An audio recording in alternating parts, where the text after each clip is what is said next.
My name's Liz and I collect Spice Girls memorabilia. I started predominantly because I was a fan, first and foremost. So this is Geri Halliwell's dress that she wore on the Spiceworld tour in 1998.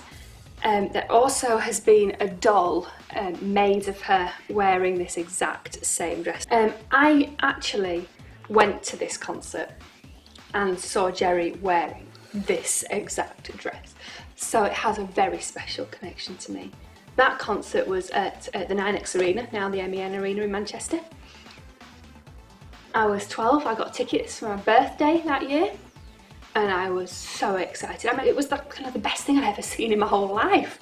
You know, the sparkles, the details, the dances, the music, the videos, the lighting elements, the pyrotechnics. Oh, that is the most important item I feel in my collection. I wanted to help them get to number one. I thought that buying 2 copies of the single, naively, would help them get to number one. Of course, back in those days, you'd get 1 CD with a B-side, and you'd get 1 CD with your mixes on. And I didn't know which to choose, so I bought them both, and that is where it all began. These must symbolise Britpop in the 90s. Geri wore the Union Jack dress at the Brit Awards in 97, and that was really one of the biggest performances they did, and it's when everyone kind of sit up and went, oh, who are these girls? So the Union flag was then synonymous with the Spice Girls, I think. You know, Britpop was born. You had Oasis, you had Blur fighting in the charts, you had Take That, and you had the Spice Girls. So these boots were worn at the Spice Girls debut concert in Istanbul. There actually has been a number of copies of these made, which were worn on various occasions. But again, they embody everything that Spice Girls represent. Not only the Union Jack, but the whole platform, high heel, the glitter finish on them. And they were specially commissioned for Geri to wear by Shelley's. So it's obviously an emblem that's kind of very special to her, and she knows it's an important symbol. And at that point, everyone was a Spice Girls collector. Everyone was a Spice Girls fan. You know, like football stickers in the playground. Well, there were Spice Girls stickers, and I would trade them with my friends. But being competitive, I wanted to have the biggest, the best. So when they were all tearing open their packaging with their new Spice Girls pencil case in, I kept mine pristine in the box. And so must have had a collector's instinct from a very, very young age. I was 11 at this point.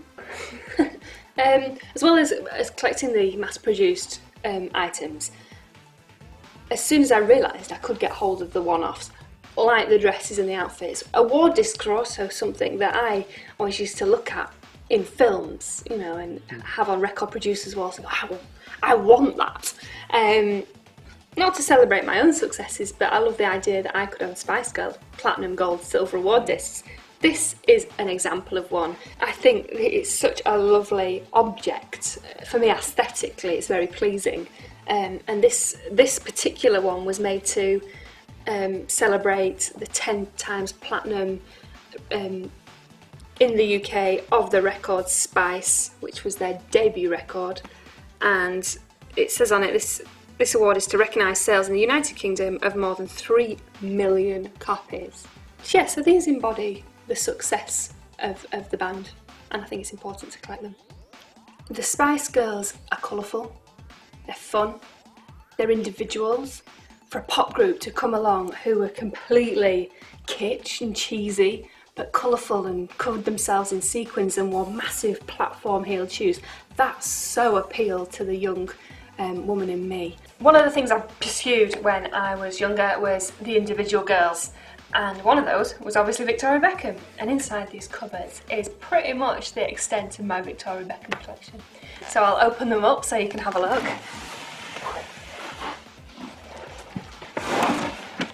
As you can see, she did everything from perfume, handbags, denim, she even had sunglasses. We've got a signed cap. This would have been used to promote her album. A lot of things like handkerchiefs, caps, post-it notes, anything really that they could splash their name onto, probably given away to record executives or people in shopping centres, just to get the message out there about them being solo artists. Right, then of course we have a brand of handbags that she did with a Japanese designer.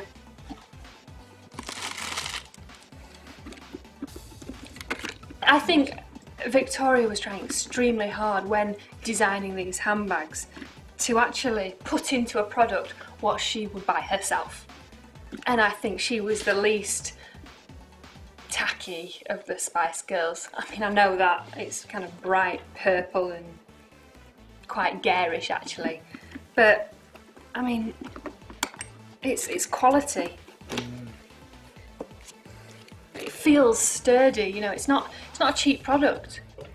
When the Spice Girls were big, they released about 11, 12 different sets of dolls, and here you can see one of my cupboards full of the different dolls. Each different block is a different set.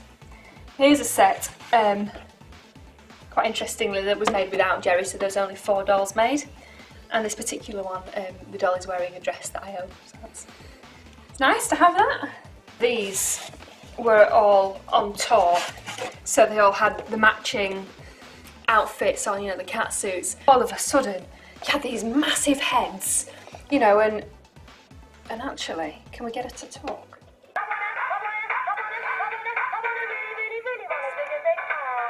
Again, the same manufacturers produced these, which have a completely different feel to the packaging. And, hang on. I'm really lazy actually, I'm really lazy. With the broad Leeds accent. And then you have the third manufacturer who went to town. The outfits were made out of leather and suede. These were only produced in America actually. And there 2 sets were made. One with a video of Viva Forever, and one set had a finger puppet, which if you look at Viva Forever, the music video, you'll remember the dancing fairies. So in one you've got the video, and the other you've got the fairy puppet. So as you can see, these are a lot more plush than previous editions. This signed picture was given to me by the cinematographer who worked on the film, called Clive. And as you can see, it's a picture of all the cast and crew on the final day of filming, and if you look really closely, there is the Spice Girls in there somewhere huddled together.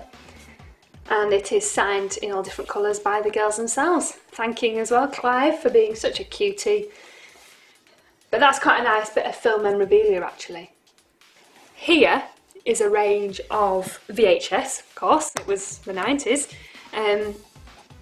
of the film. So Spiceworld the movie in Australian, Mexican, Italian, the film in German, le film in French, Spanish, and over there, Thailand. So a real variation, not only European but actually global. It was catchy.